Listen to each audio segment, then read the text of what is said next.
Limitations are imposed long before dreams are shattered. This is the story of a little girl who had unwavering spirit. She yearned to play the role of Cinderella in her kindergarten skit, to don a breathtaking gown with sparkling stars, and she also aspired to be a scientist or engineer one day. But she was told time and again that such dreams were only for smart and beautiful. Yes, that little girl is me. And I'm here to share my story, to inspire others, and to emphasize the importance of grit, resilience, and mentorship that can change the course of someone's life, and how we all can be that mentor and champion for someone. I'm originally from India. As rightly said by the writer-performer Rajiv Satyal, in India, our food is hot, our weather is hot, our women are hot.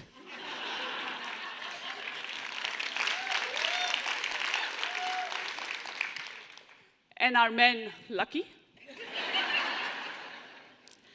Having said that, India produces a large number of doctors, scientists, engineers, and techies. Yet, the gender gap in the field of science, technology, engineering, and mathematics continues to be there, and is true for America as well. And this number has not changed. There's so much effort that's going on, but the number does not shift. So what can we do? So I come from a lower middle class family. And my story would not even start without the mention that I am standing here today because of my family, teachers, mentors, and coaches who gave me guidance and opportunities, who stood by me when I took risks, always corrected me when I was wrong, which was pretty often, but most importantly, they believed in me. One person specifically I want to point out today who left an everlasting impact on me was my father, my champion. I probably would have been married at the age of 13 or 14, just like my cousins, with mere education to read letters, or maybe not, if he wasn't my advocate. It was his vision and courage and the risks he took to challenge the society's norms that changed the course of my life. And now I realize how important it is to have champions and advocates. My parents not only challenged the society's norms, but they inspired me to achieve my dreams. I did PhD in chemical engineering, which is a core field dominated by men. And we were 7 girls in a class of 75 in my undergraduate. So as you can imagine, it was not easy. We were told that engineering was not a field for women. But hey, we all did it. Thank you. And you know, for a long time, certain careers have been conditioned for men. I remember during PhD going to several chemical industries for field trips. And guess what? They probably seem to have missed the memo of women needing the restrooms too. So I had to get creative. I would ask my colleagues and give them the honor to guard the door while I dash in and out like a secret agent on a mission. Are you all thinking if you have women's restrooms at your workplace? Oh well, I hope the progress has been made. After PhD, I moved to Vancouver, Canada, and worked at the University of British Columbia as a research engineer and faculty with the Department of Chemical Engineering for 7 years. And I realized that the lack of representation and institutional biases are everywhere, whether it's in academia or industry. At the time, around 6% of the faculty members were female, and that number has not changed since last 10 years. Now that poses a significant barrier for the female students who don't see role models or can have self-doubt and even question if that is a preferred career choice for them or not. In order to create a more inclusive STEM sector, it is essential that we all acknowledge and challenge our own biases. Biases such as the idea that women and girls are not naturally interested in science or the STEM fields is a shallow and untrue belief. Social conditioning and societal pressures play a significant role in shaping their interests and barriers. And research shows implicit stereotypes, such as beliefs that boys should be clever and girls should be beautiful. And such stereotypes are also evident from the toys and the books that they are presented, with girls presented with baking and makeup kits, and boys are presented with electric circuits and trucks and ninjas. It is rather unfair to instill such ideas in young minds. I have 2 daughters, and during Halloween, we love to go for costume shopping. I especially like this illustration because Halloween is a time when we all can be whatever we want to be. For once, your parents will not stop you from becoming a vampire or a ghost or a witch. Yet, the choices for girls seems to be a sexy scientist, a sexy fairy, or a sexy witch. Teaching our young girls how to act and dress a certain way and leaving them with very little options. It is our responsibility to ensure that all children believe in their own potential and know that they can achieve anything they set their minds to. While we were settled in Vancouver, one fine day, when I was offered a job at Eastman, we decided to move to Kingsport, Tennessee, in the middle of nowhere, as my friends say.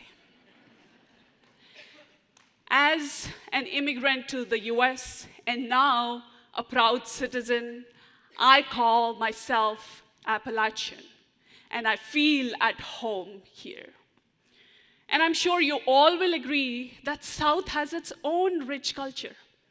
So very quickly, I learned that you can say anything about anybody as long as you started with, well, I don't mean to be ugly. And then throw a couple of, I'm just saying. And when you are through, you wrap it up with perfect 3 little words. And I wonder if anyone here knows what those words are? Bless your heart. Yes, you are my people. So first day at work, my colleagues asked, how are you settling in? Followed by, oh honey, bless your heart. And I thought to myself, those were the most comforting and loving words I've ever heard. And then I got to know it has 1,000 meanings and just as many responses. Well, having said that, I was fascinated to learn about the Appalachian culture and region and how women have played a pivotal role in preserving the cultural heritage. They have served as storytellers, musicians, and agents of social change. And despite facing unique challenges and barriers, Appalachian women have made significant contribution to the field of science. These women, and many others, have dedicated their lives and careers to the field of STEM, advancing scientific knowledge, promoting innovation, mentorship, and community engagement. Not only this, they serve as a source of inspiration for young women to pursue their own paths with confidence. These women have shaped the rich tapestry of the Appalachian region and continue to inspire and educate and empower future generations. My encounter with science was a game changer. It altered the course of my life. And this is why I am fiercely dedicated to inspiring and empowering young minds to embrace STEM. The great American poet Maya Angelou said, "Nothing can dim the light that shines within." Remember that little girl who wanted to be Cinderella and a scientist or engineer one day? I started my journey with one champion, my father, who stretched me on the courage to write my own story. And I realized, if you have the passion and courage to achieve your dreams, more champions and advocates would come join your journey and be a part of it. So tonight, as I speak, if you all have such a mentor or a champion, when you go home today, make sure to call, text, or message them to say thank you for your contributions, no matter how big or small. So what can we collectively do as a community? We all can take the ownership to break the biases and foster a supportive environment. Ignite the passion of STEM in young minds through outreach programs and by sharing engaging experiences of the real-world impact of the STEM careers. We can provide resources and support structures, such as scholarships and internships, so that the pathways to success are not hindered by the barriers. And we all can be that mentor and champion for someone. Together, we can shape the future of STEM in the Appalachian region. I started my story with one champion. And you know, just the story of one person can spark a transformative chain reaction. Well, I don't mean to be ugly, but y'all have the power to transform behaviors and help those who are experiencing obstacles and barriers. I was determined to become an engineer and determined not to give up. I'm just saying. I stand here as a proof that barriers can be broken and dreams can be achieved, and beauty is not confined by the societal standards. Bless your heart. Thank you. Thank you.